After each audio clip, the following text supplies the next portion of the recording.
boa noite. Nós duas estamos muito nervosas, e para mim, especialmente, que faz anos que eu não falo com uma plateia tão qualificada quanto vocês, quando se fala de negócios e se fala de realizar coisas nesse país. Muito obrigada por me receberem. The one and only, né, como a gente fala. Pessoal, boa tarde. Eu estou nervosa porque a missão de entrevistar a Ana Maria Braga, estar com ela num palco, é uma coisa assim, né? Então, estou zerando a vida hoje. Muito obrigada por estarem aqui. E, Ana, muito obrigada por ter aceitado o convite. Eu tenho certeza que, para todo mundo que está aqui na plateia, você é uma referência, você entretém todos os brasileiros, todo mundo te conhece, mas eu acho que tem muita coisa ainda para conhecer da Ana, e é muito importante, quando a gente está num ambiente, e o Meio Mensagem trouxe a plataforma Women to Watch para o Brasil, a gente apoia, porque a gente acredita no propósito, a gente precisa de espaços para dar voz a mulheres, e a sua voz é uma voz muito inspiradora. Eu tenho o prazer e a honra de ser sua colega de trabalho. E posso dizer que você, além de ser uma maior comunicadora do Brasil, é uma pessoa muito legal. E a Ana, gente, ela dá conselhos para a gente. Para mim, ela já deu dicas, né, Ana? Muito interessantes. Assim, teve um dia que eu ia fazer eu tinha que ir para o Conselho de Administração da Globo, e a gente estava junto. Ela ri. Aí a gente estava junto, né? E aí ela falou: você está tensa, porque ela também é isso, é um pouco de bruxa. Cuidado, se ela passar perto de vocês, ela sabe se está tensa, se está alegre, se está, né? É meio bruxa. Você está tensa? Eu falei: ai, Ana, vou ter uma apresentação dificílima, que eu preciso aprovar isso, aquilo. Aí ela falou: vou te dar uma dica infalível. Agora eu uso essa dica para todos os ambientes muito masculinos e tudo mais. Não vou nem contar essa dica não aqui. Não, merece, não, vai contar. Agora, então não, conta aqui para todo mundo. Ajuda todo mundo. Então isso, você né? conta a dica que você me deu e que eu ando empregando, assim, usando. Teve uma época na minha vida que eu fui assessora de imprensa da mulher do governador de São Paulo, a dona Silvia Maluf. E aí eu precisava fazer uma entrevista para ser aceita. Eu era jornalista e estava começando a minha carreira, na verdade, e eu tinha que entrar na sala do governador e falar com ele. E o governador, acho que até hoje é a mesma sala, nunca mais fui lá, mas é uma sala comprida, assim, com um mesão lá no fundo, né? E ele, imponente, lá sentado, dá uma assustada, né? O governador, eu vim lá de São Joaquim da Barra, não sabia nem direito onde é que era o Morumbi aqui, e aí, de repente, eu estou no Palácio Bandeirantes. E aí, alguém me falou assim: olha, quando você entrar lá, você imagina ele sentado no vaso sanitário, com a dor de barriga, filha de uma mãe, entendeu? Você imagina a situação dele lá. Ele é igualzinho a você, né? Ele tem todas as necessidades fisiológicas, as dores, os amores, os desamores, a insegurança. Ele é igualzinho a você. Então, você enxerga ele assim. E eu entrei lá, nossa, foi a melhor entrevista que eu fiz na minha vida. Foi o máximo. E fui aceita, por sinal. E ela me deu esse conselho, e adivinha o que eu fiz? Entrando naquela sala gigante de conselho com todo mundo, imaginei. Então, funciona. Facilita muito. Facilita muito pensar exatamente isso, que a gente é do mesmo tamanho, temos todas as mesmas necessidades. Por isso que a gente não precisa ficar nervosa aqui. Tá vendo? É isso mesmo. Mas, não que eu estou imaginando nada, viu, gente? Ela é demais, gente. E, Ana, acho que uma coisa que é muito bacana de dividir com todo mundo aqui, você tem uma carreira maravilhosa e longeva, e nem sempre fazendo a mesma coisa. Então, divide com a gente, divide com todo mundo. Eu conheço um pouquinho mais, algumas pessoas aqui também devem conhecer, mas é legal você falar com essa carreira longeva. O que você, olhando para trás, identifica que foi aquilo que te manteve assim, né, nesse sucesso e por tanto tempo, e continua, né, porque você se reinventa o tempo todo? Eu acho que um fator fundamental foi eu ter nascido em São Joaquim da Barra, no interior, uma cidade onde hoje deve ter uns 80 mil habitantes, né? Então, e conhecer o povo simples do interior, né? A minha mãe, por exemplo, ela não chegou a fazer o 4º ano do grupo. Então, quando ela tinha que falar, vai no médico, tal, tem que fazer um eletrocardiograma, ela fala, eu vou fazer o elétrico. Então, a minha mãe era uma pessoa muito simples, meu pai um italiano, muito bravo, 30 anos mais velho que a minha mãe, mas bravo de verdade. Então, a educação que eles me deram, e ter nascido no interior e saber como é que é o Brasil, você começa a conhecer o Brasil a partir do momento que você tem vizinho que troca bolo, que faz fofoca, que ninguém pode sair na rua, todo mundo sabe da vida de todo mundo. Enfim, é um outro Brasil que quem não teve a possibilidade de viver numa cidade como essa, não tem ideia do que é viver no interior e conhecer o povo. E eu tive a oportunidade de viajar o Brasil inteiro depois, trabalhando. E, além disso, ter fugido de casa, porque um negócio legal também é que meu pai me proibiu de estudar fora. Eu sou normalista, eu sou professora de primário, e aí eu queria ser médica, e saí de lá e pulei a janela, fugi, e fui para São José do Rio Preto tentar fazer medicina, não consegui, porque não tinha grana para fazer cursinho, e eu fui passar no cursinho depois para História Natural. História Natural, na época, era biologia pura. E ali eu segui a minha carreira na universidade, eu sou zoóloga, de répteis e anfíbios, por isso que eu me dou tão bem com tanta gente. E aí merece aplausos. Aí, a partir daí, quando eu comecei a trabalhar como jornalista, né, que estava fazendo jornalismo aqui na FMU, aí eu percebi que eu tinha que estudar mais uma universidade. Aí eu formei em jornalismo, e a minha vida mudou por conta do quê? De eu ter aprendido as necessidades de morar num pensionato e não ter grana para ir para a universidade, tinha que andar a pé, porque eu tinha 2 calças jeans, 2 tênis e 5 camisetas e umas calcinhas. Então, era isso que eu me dava, porque meu pai não me dava ajuda e eu tive que começar a trabalhar. E aí, o que sobrava para eu trabalhar? Porque eu estudava das 8 da manhã às 6 da tarde. Um jornal que tem lá em Rio Preto até hoje chama Diário da Região, porque o Diário da Região ele fecha mais tarde, né? Então, eu fazia, acho que ninguém sabe o que é, eu fazia pestape. Ficava lá, alguém sabe o que é pestape? Sabe o que é?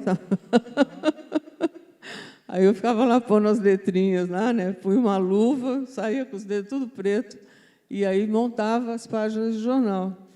É um outro aprendizado, né?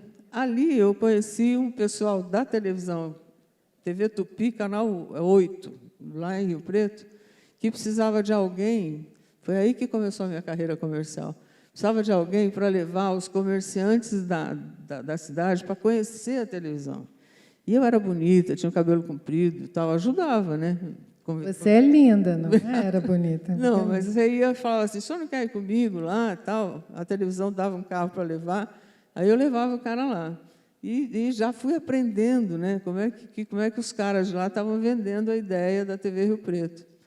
A história é longa, eu não vou ficar contando aqui, porque, enfim. Aí eu sei que eu aprendi lá um monte de coisa. Depois disso, eu vim para São Paulo, uma mão na frente e 2 atrás, porque eu não tinha nada, e procurei emprego aqui. Conheci o J. Ávila, na época, que era de Rio Preto. Ele falou, quando você for lá, você me liga. Eu liguei para ele 1 mês seguido na Bandeirantes, não conseguia falar, até que um dia eu consegui, e ele me conseguiu uma entrevista com o diretor artístico da TV Bandeirantes, que me indicou para a Tupi. E eu sei que eu acabei sendo apresentadora porque lá em Rio Preto eu apresentei um jornal também à noite. Então, eu acabei sendo apresentadora de uma coisa que é meio video show, chamava Replay. E lá na TV Tupi, naquela época, tinha Hebe, tinha o Gordo, tinha os Trapalhões, tinha as novelas, Araciba Lavanian, Tony Ramos, e eu entrevistava esse pessoal à tarde e aprendi muito. Aprendi a editar um negócio chamado Quadriplex, que é uma fita enorme. Eu editava, produzia e apresentava. Então, foi a minha grande escola inicial. Então, eu acho que, reduzindo tudo, né, eu consegui chegar onde cheguei no setor de comunicação, porque quando eu fui trabalhar na televisão, já numa televisão maior, aqui, no caso, a Rede Record, eu pensava na minha mãe. E continuo pensando nela. Ela já morreu, mas eu faço o programa, a minha comunicação é para minha mãe. Se a minha mãe não entender aquilo que eu estou dizendo, eu não estou falando com 80% do Brasil. E eu tenho certeza disso, porque eu vim a conhecer o Brasil de verdade. Eu viajei por todos os estados brasileiros. É um povo que não tem uma outra formação do que a nossa. A nossa não, eu não sou daqui, eu sou de lá. Do que São Paulo, Curitiba, Belo Horizonte. E vocês, como pesquisadores do universo humano, aí, buscando chegar mais perto do coração de cada um de nós, sabem disso, né? Então, a gente tem grandes carências no Brasil de educação, né? Isso não é mistério para ninguém. Então, se eu não falar com ela, até hoje. Então, por isso que, às vezes, me falava assim, quando eu comecei na televisão, eu falava assim, ela é burra, tal, porque eu perguntava as coisas, né? Porque se eu sabia, mas se eu não tiver a coragem de perguntar, quem vai perguntar, né? E eu estou fazendo o papel de quem está em casa. Então, eu pergunto, o que é isso, o que é aquilo, né? Porque dá a oportunidade da pessoa explicar. Porque tem gente que faz entrevista, e tem alguns, que não percebe. É uma coisa tão simples essa, é uma coisa básica, é uma coisa da natureza humana, prestar atenção à empatia com o outro, né? Imaginar que a Rede Globo, que hoje é um canhão, eu estou entrando no Amazonas, eu estou entrando no interior de Goiás, graças a Deus eu tenho uma boa audiência. E aí eu tenho que falar com essa pessoa para que ela me entenda, né? Tem gente que não sabe por que o WhatsApp dá tão certo hoje em dia, né? Porque as pessoas falam, não precisa escrever. Tem gente que não sabe assinar o nome. Tem muita gente, né? Tem dados aí que vocês devem saber quantas pessoas analfabetas a gente tem nesse país. Então, as pessoas têm vergonha de escrever, porque vai escrever errado, por mais que tenha o corretor, mas não tem certeza se é aquilo ou se não é. Então, faz sucesso. Então, é com esse país que eu falo. E tudo que eu aprendi, desde a minha casa, do interior, até eu chegar na Rede Globo, eu usei para conseguir fazer um programa na Record, que era um pouco de uma revista eletrônica, porque eu fui diretora da Abril, diretor de publicidade, o pessoal do Meio Mensagem sabe disso, que a gente frequentava os mesmos ambientes. Eu dirigi 9 revistas femininas e na área de publicidade. Eu tinha 10 gerentes, 9 gerentes e 90 contatos, 10 contatos para cada. Eu aprendi, eu sabia fazer revista? Não sabia. Eu estou falando demais, né? Mas eu estou adorando aqui, está todo mundo. Vocês estão gostando?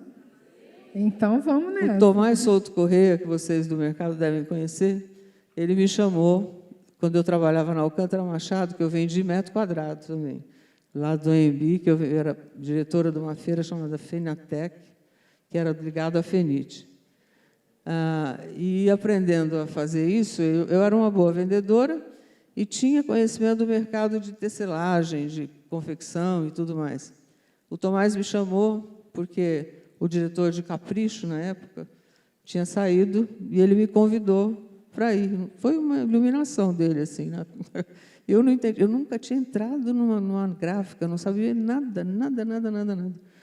Aí ele falou, eu cheguei lá, tinha um gerente e tinha os contatos tudo, e eu olhei aquilo, falei, nossa, né? Aí eu perguntei para o gerente, olha, né, em que pé está, como é que você pode me mostrar, como é que está? Ele chegou na minha mesa e colocou um quadradão assim, cheio de quadradinho, um papel comprido, cheio de quadradinho, né? Cheio de quadradinho. Eu olhei aquilo, eu não tinha ideia do que se tratava. Eu sabia? Não, mas eu ia aprender. Aí ele virou para mim e falou assim, olha, você precisa olhar... Ele queria meu lugar. Eu entrei lá, mas ele queria estar no meu lugar. Aí ele falou para mim assim, a gente vai ter que fechar a revista. Aí eu falei, você me dá licença um bocadinho? Subi na sala do Tomás, cheguei lá e falei, porra, meu, você me convidou para vir trabalhar aqui, estão fechando a porra da revista, meu. Não, Ana Maria, não é fechar a revista, tem que todo mês, tem que encerrar, fechar o resultado. Fechar, fazer o fechamento da revista. Ele falou assim, e tem um espelho. Eu falei, mas onde fica o espelho? Na minha sala não tem espelho. Ele falou, é a porcaria do papel que está na tua frente, vai lá. Mas foi a primeira vergonha que eu passei e aprendi apanhando, né? Então, eu acho que é isso também, a capacidade de fugir de casa, a capacidade de não ter medo, de ousar e saber que eu tenho inteligência suficiente para aprender aquilo que me foi ensinado. E foi isso que eu vim fazendo a minha vida toda. E eu aprendi muito na Editora Abril, por conta de tudo que eu fiz lá, e por isso que, inclusive, eu sou uma boa comunicadora, porque eu inventei um programa chamado Note a Note, que era um compilado de todas as revistas da Abril. Eu dirigia toda, Elle, Capricho, Cláudia, tudo isso. E aí eu sabia quem era a população consumidora de mídia na época, né? E aí foi um sucesso, um espetáculo, adorei. Como é sucesso até hoje. Palmas para Ana Maria, porque essa mulher merece. Ô, Ana, e só fazendo 2 comentários sobre o que você falou. Bom, deixa eu agregar uma coisa. Quando a gente pergunta por que você tem essa carreira tão longeva, eu diria porque é uma trabalhadora, gente. Posso perguntar uma coisa? Uhum. E você? Ah, tá bom. Não, porque senão vira um monólogo aqui. Eu falo de mim, e só fazer o parêntese de mim, depois eu volto a comentar. Quando você fala, você entrou lá, não sabia o que era espelho, não sabia o que era fechar. Gente, eu me vejo quando eu cheguei aqui, nesse mercado, há 6 anos atrás, quando eu cheguei na Globo, porque foi uma reinvenção total da minha carreira. E, sem vergonha nenhuma, um dia eu perguntei o que era uma vinheta, porque eu tinha dúvida se era para comer ou se era para passar no cabelo. Então, é isso. E aí a gente aprende, né, Ana? Então, eu que de analfabeta no assunto, a gente aprende.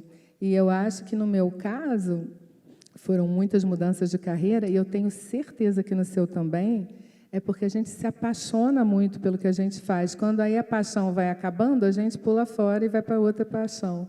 Então, acho que isso também é importante. E trabalho duro. Eu acho que é assim. Quando eu cheguei na Globo, gente, o seu programa, ele era logo depois do Bom Dia Brasil. Muito cedo. A Ana chegava no estúdio 4h30 da manhã. Todo dia. Trabalha demais. Aí, como você tem uma pegada muito de receita e tal, então, a TV Globo, não sei se a Leonora está aqui ainda, mas está ali a Leozinha, nossa diretora da TV Globo maravilhosa. Eu lembro do Amaury, antecessor da Leonora, falando, não, a gente precisa mudar o programa da Ana Maria para mais perto do almoço, porque realmente, né, faz mais sentido. E eu falava, nossa, tomara, né, porque ela merece acordar um pouco mais tarde. Aí, beleza. Demorou quantos anos foi isso acontecer? Muitos anos. Então, eu acho... E hoje, gente, dando um depoimento do mercado, e agências aqui, e anunciantes que já fizeram trabalhos com a Ana Maria, ações no programa dela, ela faz qualquer coisa. É muito impressionante, porque na Globo tem muitos talentos, muitos bons comunicadores. A Ana é uma estrela, a maior comunicadora desse país. Ela não recusa nada. Se a gente disser, Ana, você vai ter que se vestir de uma caixa enrolada, cair do teto, andar, dar 2 piruetas, Eu adoro. Ela faz. Então, assim, não tem nada que chegue ali que ela vai dizer, não está combinando muito com o estilo que eu estou buscando nesse momento. E a gente escuta de outros talentos muito bons, mas que não tem 1/10 do tamanho dessa mulher. Então, eu acho, para complementar você, que é muito trabalho duro. E eu acho que você faz isso tudo com paixão. E sobre o comentário de falar para todo mundo, tem um vídeo que eu fiquei agarrada nele muito tempo, que eu acho um ensinamento, sobre você falar com o Brasil Profundo. Você fez um podcast, que eu não sei bem, eu nem guardei de quem era o podcast, mas ele falava das suas receitas, e a Ana tem uma coisa, ela não faz nenhuma receita que tenha um ingrediente que as pessoas não possam comprar. Então, as receitas dela não vão ter camarão, coisas muito caras, ou lagosta, porque justamente... O salário mínimo é curto, né? Exatamente. Então, eu acho que também o fato de falar com o Brasil Profundo é o que faz o seu programa, todo o conteúdo que você gera, ser realmente de muito sucesso e reverberando muito. E é uma super parceira. Assim, Não respondeu a minha pergunta. Não, eu respondi. Eu falei que tem que ter paixão, no meu caso, aprender muito. E a gente estava conversando num determinado momento sobre essa característica, vai lá e se joga, que não é normalmente uma característica feminina, né? E a gente que contrata pessoas, eu vejo, as mulheres, às vezes, elas, quando vêm para um cargo, elas têm dúvida, elas falam, mas será que eu estou preparada? Será que eu já estou pronta para isso? E é uma característica mais masculina, né? Se jogar no potencial. Então, espera aí, eu vou lá e aprendo. E é um pouco... a gente tem isso um pouco em comum, né? Então, eu acho que também as minhas mudanças de carreira foram muito nisso, assim, muito voltadas para a paixão, trabalho muito duro, e essa história de, pera ali que eu vou aprender qualquer coisa. Então, eu acho que são elementos importantes e que a gente tem que motivar mais mulheres a pensar assim, ou seja, vai atrás do sonho, você não sabe direito, mas você vai lá e aprende. A gente pode muito, nós mulheres. Eu acho que a gente vai dominar o mundo mesmo. Eu acho que a gente está a caminho e não vai demorar muito. É isso aí. Agora, Ana, nesse tempo todo, e isso também é uma pergunta que às vezes eu recebo de muitas mulheres, engolir sapo. E aí eu olho para você e penso assim, bom, a Ana não deve engolir sapo. Qual foi o momento da sua vida que você deixou de engolir sapo? Ou você nunca engoliu sapo? Como que é isso? Não, a gente faz isso até hoje. Não, acho que não tem um momento que você fala assim, aqui, a partir de agora, eu virei isso aqui e agora não vou engolir sapo de ninguém. Não, acho que a vida é uma eterna negociação, né? É tudo aquilo que parece, de repente, que é para você, né? Que não seria legal, né? Se você conversar direito, se você... a não ser quando a gente está numa onda de machismo e feminicídio que me agride muito, e eu acho que nós, mulheres, já passamos, eu já passei, você já deve ter passado, e eu comecei a trabalhar numa época, inclusive, que isso era normal na televisão, né? Para você trabalhar, tinha que, enfim, ceder algumas coisas, né? E, graças ao meu pai, né, eu preferi... Teve um diretor da Tupi que disse para mim assim, olha, fui levar um projeto para ele era superintendente, aí eu levei, porque eu queria um programa diferente, né? Criei um programa, ele falou assim, olha, você pode... E foi levantando da mesa e veio para chegar perto de mim, e eu fui levantando e fui dando a volta na mesa, e, quer dizer... Queria dizer o seguinte, né, que se você não tiver uma concessão, você não... Ele falou para mim, você pode ser a Hebe amanhã, né? Nunca me esqueço disso. Eu falei, não quero ser a Hebe, eu quero ser eu, né? E saí correndo numa porta que tinha atrás, caí no andar de baixo, enfim, foi um terrível. E isso não aconteceu só uma vez na minha vida, né? Essa forma de abordar. E eu acho que as mulheres sofrem isso ao longo da carreira e tem que ter uma postura muito firme para poder E, às vezes, perde a oportunidade, mas é melhor perder a oportunidade do que, eu acho que, subjugar, é o meu pensamento, né? Porque devagar você vai chegar lá, né? Devagar você vai achar um caminho para você trilhar que seja digno daquilo que você acredita e que faça bem para você se sentir um ser humano respeitado. É isso aí. Que eu acho que, como atualmente existem as áreas de compliance das empresas e tudo mais, as coisas estão um pouco mais contidas. E não que não aconteçam, né? Porque os casos chegam, a gente vê, os casos chegam. E eu acho que você falou essa história de engolir sapo, é isso aí. Vamos entender engolir sapo como uma grande negociação, mas eu acho que a gente tem que ter os inegociáveis. Eu acho que, no fundo, é isso que você quis dizer, e temos mesmo. E eu percebo, não sei se... acho que com você, talvez, pelo tamanho que você tem, possa não acontecer com você, mas quando eu percebo que tem uma abordagem machista comigo, quando um homem vem para uma reunião comigo, ou para uma conversa, mal preparado. Ele não se prepara muito. E eu percebo, a gente percebe. E eu me preparo para tudo, muito. Por isso que a gente trabalha muito, né? Porque a gente também precisa estar sempre sendo mais cobrada, talvez. E é impressionante. E isso é um caso que eu acho que a gente até tem que pensar como mulheres. Reparem, quando estiverem num contexto de negociação ou de uma reunião de deliberação com homens, ou um homem, se ele está bem preparado realmente para discutir o assunto com você. Se ele não tiver, é machismo. É uma atitude machista. Então, isso é impressionante. Você acha que tudo isso que a gente passa, né, na vida, e as mulheres passam mesmo, endurece a gente? Você se sente endurecida? Não, em algumas vezes decepcionada, né, com a pessoa ou com a situação, né, que eu passei, mas endurecida não, porque senão, né, se você perde a capacidade de... Eu não conseguiria fazer o que eu faço hoje, né, se eu tivesse endurecido. É igual, tem gente que perde um cachorro, não quer mais cachorro nenhum, né, porque está perdendo uma oportunidade danada de ter um amor, né, de volta, e de ter um companheiro, de ter um parceiro, né? Então, eu acho que endurecer o coração, ou a mente, ou a postura, né? Se virar uma pessoa, né, mais rígida por conta disso, né?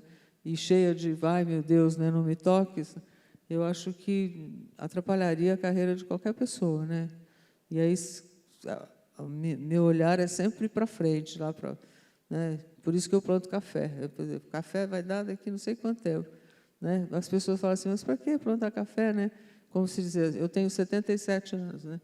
Então, diz assim, olha, então, não vai ver esse negócio dar frutos, né? Vou, claro que vou. Imagine, já colhi 2 toneladas de café, 3 toneladas de café agora esse ano. Né? É legal, né? É um negócio que vou deixar aí para quem quiser, né? Igual plantar árvore e tudo.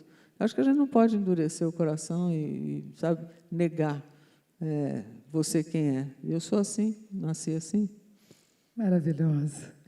E tem uma coisa muito interessante, agora que você falou do café, o que eu acho admirável na Ana, é como você se reinventa, né? Hoje, você é uma grande comunicadora de televisão, acho que você talvez seja a pessoa que mais entenda de televisão no Brasil, mas você é maravilhosa nas redes sociais. O seu conteúdo é incrível. E a Ana, gente, ela é impressionante, porque ela atrai, a gente usa muita análise de dados e tal para pesquisar. Assim, a audiência da Ana, seja na TV, seja na internet, é uma audiência muito diversa. A Ana atrai jovens, pessoas mais velhas, de qualquer idade, várias classes sociais. Então, é incrível o quanto você consegue ficar bem, fazer bem tudo, né? Todos os canais de comunicação. Quando você começou, você aprendeu a usar a internet quando? Aprendi a usar a internet quando eu trabalhava na Abril, já tinha computador lá. As redes sociais, assim, do rede jeito que você social, gera gente, seu conteúdo. Não tem o quê? Tem o quê? 5 anos, 7, 10 anos, sei lá, não tem menos que isso. Você aprendeu logo no início, Aprendi, já foi andando. Já fui andando, porque eu sempre gostei muito, eu sou muito curiosa, adoro botão. Lá em casa a televisão não pega, quebra, eu que resolvo. Adoro jogar videogame.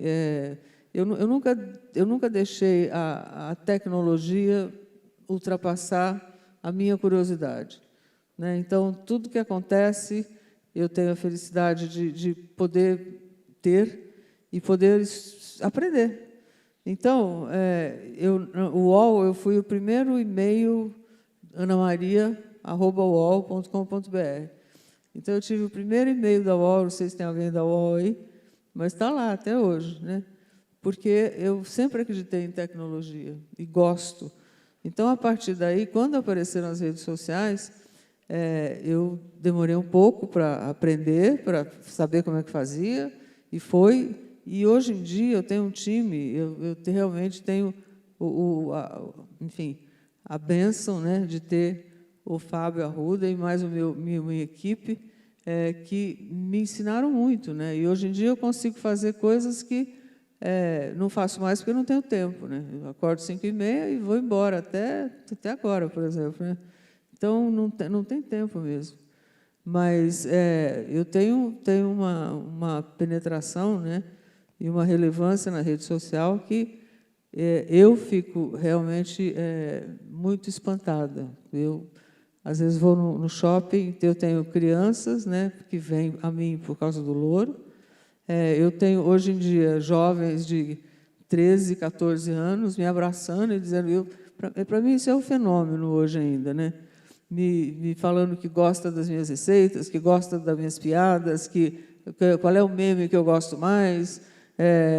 Eles têm uma conversa comigo muito além, obviamente, do meu público óbvio e alvo, que são as mulheres e homens que frequentam as minhas redes. Então, eu fico muito orgulhosa de hoje estar podendo falar de igual a igual com meu neto, por exemplo. É muito engraçado.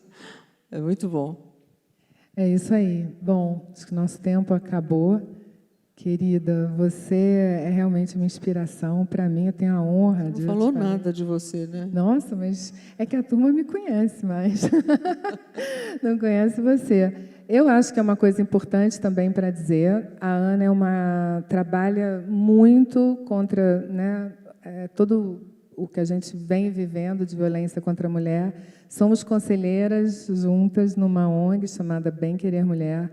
E a Ana é impressionante. A gente chama, ela vem. Seja por essa causa, seja para realmente estar aqui atendendo uma outra mulher. E eu sou a prova disso. Então, obrigada por você ter vindo hoje. A gente sabe o quanto você trabalha. Está na hora de descansar. Obrigada eu por você trabalhar também tanto e fazer com que o meu programa sobreviva, porque eu digo que quem paga meu salário é o povo, né? Não é a Globo, porque se eu não tivesse a audiência que eu tenho, dificilmente eu teria o salário que tenho, né? E não estaria na televisão até hoje, depois de alguns aninhos na Globo, que, né, estão completando 27 agora. Então, eu acho que é um feito e sou muito orgulhosa disso. E agradeço a você por ter colaborado comigo, está colaborando comigo. Estamos juntas sempre. Quando o produto é bom, a gente vende, né? Então, é isso. Obrigada, pessoal. Obrigada, gente. Boa noite.